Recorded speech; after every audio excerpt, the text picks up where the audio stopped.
Hello, critical thinkers. Welcome to the channel. Today we will be discussing a very complex and long-standing issue that has captivated global attention for decades, the conflict between Palestine and Israel. Our aim here is to foster understanding and provide an open space for discussion. Before we begin, I want to emphasize the importance of respectful dialogue. We'll be exploring various perspectives on this multifaceted issue, and I encourage you to share your thoughts in the comments section below, keeping in mind the need for constructive conversation. Let's engage in a thoughtful exploration of the Palestine-Israel conflict, seeking knowledge and understanding as we navigate through this intricate topic together. I've spent 4 days researching on this specific topic, and all of the links to my sources will be provided in the description box below. So if you think that I've stated anything incorrect in this video, please feel free to correct me. With that being said, let us begin the video. To better comprehend the complexities of the Palestine-Israel conflict today, we would have to go all the way back to a few centuries ago to the times of the Pharaoh. According to Islam, Prophet Musa, accompanied by his brother Harun, was commanded by Allah to confront the Pharaoh and demand the release of the Israelites. By the way, Israelites were referred to as the ancient people descended from Jacob, who was later given the name Israel.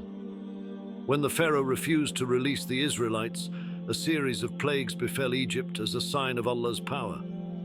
After enduring the plagues, the Pharaoh eventually agreed to let the Israelites go. Prophet Musa led them out of Egypt and towards the Promised Land, which is known today as Israel.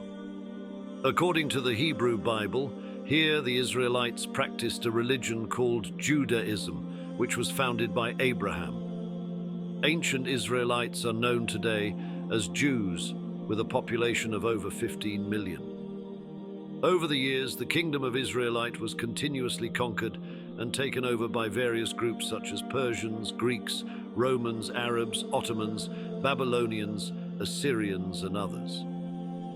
Over time, the Jews were relocated by these conquerors, which led to the diaspora, or scattering of the Jewish people all over the world, away from their homeland. Now that you have little knowledge of the history of the Jews, let us fast forward to the late 19th century, where things get interesting.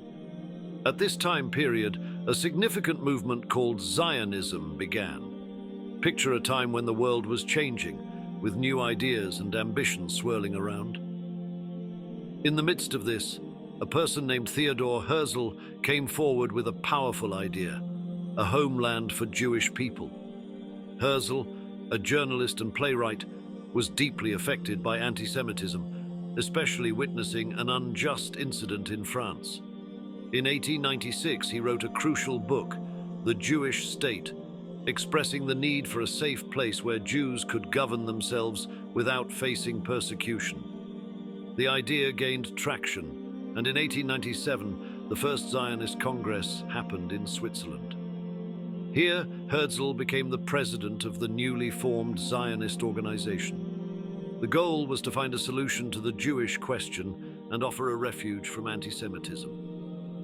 Herzl even tried to secure a homeland in Uganda in 1903, but this idea faced opposition. Still, the momentum of the Zionist movement continued to grow.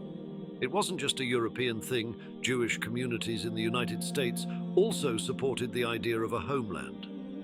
Even after Herzl's death caused by cardiac sclerosis in 1904, the movement continued under leaders like Chaim Weizmann. The diversity within the movement included different beliefs, from wanting a political state to focusing on preserving Jewish culture. As the message of Zionism was spreading all over the world, countries and regions such as Turkey, Greece, Egypt, Hungary, Jordan, which was previously called Transjordan, and of course Palestine, were all under the control of the Ottoman Empire, one of the mightiest and longest-lasting dynasties in world history, which stood for many centuries under the leadership of Mehmed V. Well, that was all right before one of the biggest events in history, World War I. After 4 years of suffering, the war ended, and so did the Ottoman Empire. With the expulsion of the Ottoman Empire, the British took over Palestine, and little did the Palestinians know this was the beginning of what's happening today in 2024. During this time, majority of people in Palestine were Arab Muslims. There were also a good number of Christians, but very few Jews.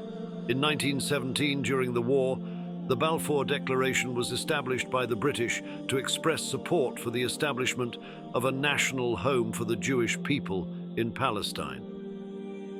The reason for this was that the British were in need of assistance from the Zionists to win the war, and the British knew exactly what the Zionists would want in return: their promised land. They were willing to give them just that after defeating the Ottoman Empire and taking over Palestine. Jewish immigration was finally allowed, and this increased over time between the 1920s and 1930s. This created tension between Jewish and Arab communities and resulted in violent clashes over the years. In April 1947, the United Nations proposed a groundbreaking plan that aimed to address the long-standing tensions between the two communities: the United Nations Partition Plan for Palestine. The UN recommended the partition of Palestine into separate Jewish and Arab states, with Jerusalem as an international city. By the way, Jerusalem is a city with religious significance for Judaism, Christianity, and Islam. Today, the city is known as the capital of Israel. Anyway, Israel agreed to the partition, but not Palestine. They rejected the idea of dividing the land, viewing it as an infringement on their national rights and a betrayal of their aspirations for self-determination. Chaos emerged between Jewish and Arab communities in Palestine. The main reason for the partition was to resolve the long-standing tensions in the region, but it seems like it only made things worse. In 1948, as the British mandate over Palestine came to an end, a historic moment unfolded. On May 14th, David Ben-Gurion, the head of the Jewish Agency, stood before a gathering in Tel Aviv. With conviction, he declared the establishment of the State of Israel, marking the realization of long-held Zionist aspirations. The declaration was met with joy and celebration among the Jewish population. However, the joy was short-lived. The neighboring Arab countries, Egypt, Jordan, Syria, Lebanon, and Iraq, angered by the declaration and viewing it as illegitimate, launched military intervention. On the following day, May 15, 1948, the Arab-Israeli War began, or, as the Arabs call it, the Nakba. It was a conflict marked by intense fighting, territorial gains and losses, and significant displacement of both Jewish and Arab populations. The war lasted for about a year, with the death of 6,000 Israelis and 15,000 Palestinians. Israel was victorious. This war left many Palestinians homeless and evicted from the land. After the war, Egypt took control over Gaza Strip, while Jordan took over the West Bank. These were the only two territories available for the Palestinians. The rest of the land was occupied by the Israelis. In 1967, tensions in the Middle East erupted into the Six-Day War. Fueled by regional rivalries and geopolitical complexities, Israel swiftly defeated the combined forces of Egypt, Jordan, and Syria. The war resulted in Israel gaining control of the Sinai Peninsula, Gaza Strip, West Bank, East Jerusalem, and the Golan Heights. In the late 1980s, Palestinians in the occupied territories launched the first Intifada, a grassroots uprising against Israeli rule. Fueled by grievances like economic hardships and movement restrictions, Palestinians engaged in protests and clashes with Israeli forces.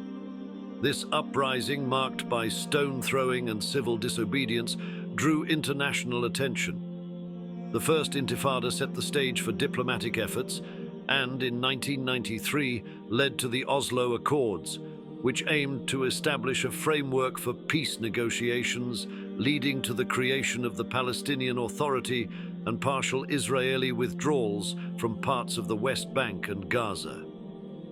In the early 2000s, a renewed wave of conflict erupted in the Israeli-Palestinian territories, known as the Second Intifada. Starting in September 2000, The violence was characterized by a series of suicide bombings by Palestinian militants and Israeli military incursions. The trigger for the Second Intifada was a visit by Ariel Sharon, who was an Israeli opposition leader, to the Temple Mount in Jerusalem. This visit heightened tensions and led to widespread protests, which escalated into a violent uprising. The conflict saw a significant loss of life on both sides and resulted in extensive socio-political consequences. Efforts to quell the violence continued for several years, with intermittent ceasefires and negotiations. The Second Intifada further complicated the path to peace in the region and left a lasting impact on Israeli-Palestinian relations.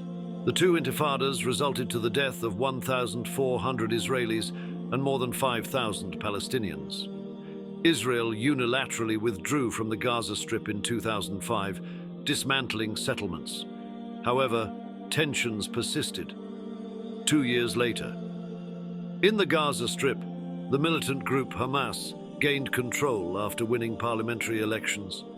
The international community, including Israel, labeled Hamas a terrorist organization. The Gaza blockade, imposed by Israel and Egypt, aimed to restrict the flow of weapons to Hamas, but also impacted the civilian population. The blockade has led to economic challenges, limited access to basic goods, and strained living conditions for Gazans, contributing to ongoing tensions in the region. Palestinians suffered for many more years under the hands of Israel.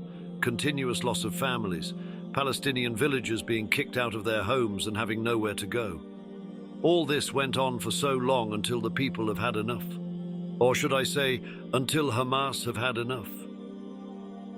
Let us fast forward to October 7th, 2023, the day that caught the entire world's attention. The day the militant Islamist group Hamas fired rockets into Israel and stormed southern Israeli cities and towns across the border of the Gaza Strip, killing more than 1,300 Israelis, injuring 300 and taking hundreds of hostages. Literally the next day, Israel declared war against Hamas. Since then, the two sides have traded daily rocket fire and caused death of thousands and thousands of Palestinians in Gaza and Israelis, and it still goes on till this day. This is today's genocide. Thank you for making it to the end of the video. At the end of the day, this video is just a brief summary of the conflict. There are a few things I left out in order to keep this video professional and watchable for viewers. I hope this video has provided you with a deeper understanding of the historical, political, and human aspects of this complex issue. Remember, fostering empathy and open dialogue is crucial in addressing conflicts. If you found this video informative, please consider liking and sharing it to encourage constructive conversations. Keep in mind that the situation in the region is constantly evolving, and it's important to stay informed from multiple sources, and for that reason, this may not be the last time discussing this topic, but also, it won't be the only topic we will discuss on this channel, so do not forget to subscribe to be notified. That's a wrap for today's critical breakdown. Join us again next time. Until then, stay solid.